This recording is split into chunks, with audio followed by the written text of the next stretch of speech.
არ ვიცი როგორი ემოციებით გევსებათ გულის შობაზე ფიქრისას, მაგრამ ვიმედოვნებ, რომ უმეტესი თქვენგანისთვის შობა სიხარულის დღესასწაულია, რომელიც სიყვარულით, ოჯახური სითბოთი და კურთხევითაა აღსავსე.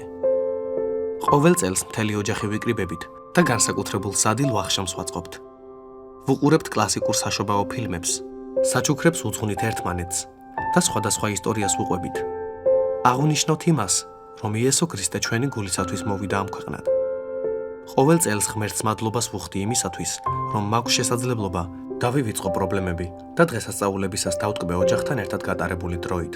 მაგრამ ყოველ წელს ვიხსენებ, რომ პირველი შობა სულაც არ ყოფილა დასვენებისა თუ ზეიმის მიზეზი. სინამდვილეში შეუძლებელია წარმოედგინოთ უფრო საშინელი და უიმედო მდგომარეობა, ვიდრე იესოს შობისას იყო. წავიკითხოთ ეს ისტორია მათეს სახარებიდან. როცა ისინი წავიდნენ, უფლის ანგელოზი გამოეცხადა სიზმარში იოსებს და უთხრა: ადექი, წაიყვანე ყრმა და დედამისი და გაიქეცი ეგვიპტეს და იყავი იქ ვიდრე მე გეტყოდე, რადგან ჰეროდეს სურს მაგ ყრმის მოძებნა, რათა დაღუპოს იგი. ადგა ღამით, წაიყვანა ყრმა და დედამისი და მივიდა ეგვიპტეს.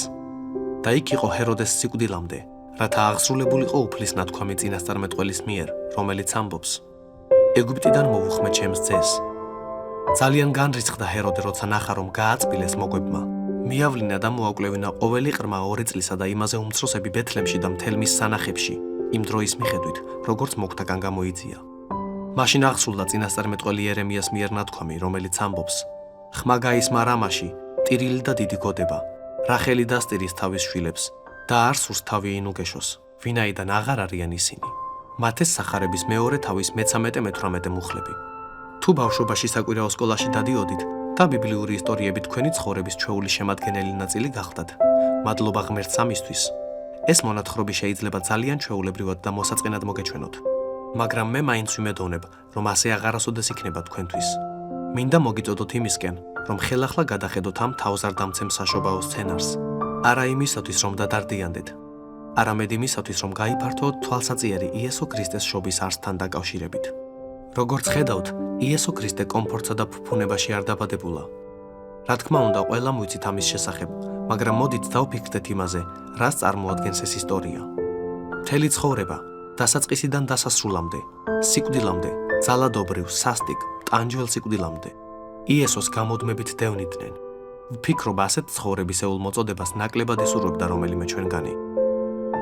მაგრამ შობის ისტორიაში ყველაზე მშვენიერი ისაა, რომ ღვთის ძე ნებაყოფლობით მოევლინა დედამიწას.